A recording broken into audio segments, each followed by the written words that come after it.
படுவா 10 மணிக்கு வர சொன்னா 12 மணிக்கு வந்திருக்க. என்னடா அது மாப்பிள மாதிரி வந்திருக்க? மாப்பிளையதா? ஏ மாடசாமி, பாத்ரூம்ல பெரிய தொட்டியா கட்டு.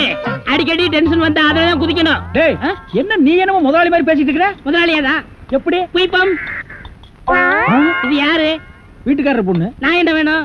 நீ வேலைக்கார பையன். இந்த பொண்ணை கட்டிக்கிட்டா நான் என்ன வேணும்? இந்த பொண்ணுக்கு நீ புருஷன் வேணும். அப்ப முதலாளி தானே? அச்சோ, இந்த பொண்ணை நீ கட்டிட்டியாடா? ஆமா. அவங்க அப்பா ஒத்துக்க மாட்டானே. அவர் வெளியூர் போயிட்டாரு. இனிமே அவன் வரவே மாட்டான். இப்படிப்பட்ட ஒரு அம்சமான மருமகன் கிடைச்சிட்டாங்க சந்தோஷத்துல அவன் எங்காவது பரதேசம் போயிருப்பான். ஏய், நீதான் ஏற்கனவே குடும்ப கட்டுப்பாடு பண்ணி. நான் டாக்டர்கிட்ட கேட்டேன்னே, அவர் ஜாயின் பண்ணலாம்னு சொல்லிட்டாரு. நான் இங்கே ஜாயின் பண்ணிட்டேன். அப்படியா? ஆமா. உங்களுக்கு சம்பள பாக்கி எவ்வளவு? சம்பள பாக்கி. டேய், பாக்கிட்டே இல்ல அங்கேண்டா கை விடுற. பாக்கெட் இங்க இருக்கு. அது வெறும் பாக்கிட்டா?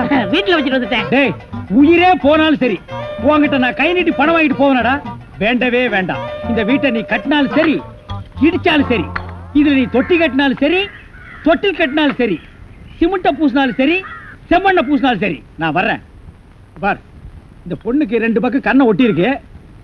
2 செங்கல்ல வச்சு சிமெண்ட வச்சு அப்பி விடு. அப்படியே உன் வாய்க்கு கொஞ்சம் சிமெண்ட வச்சு பூசிக்கடா. வர்றேன்.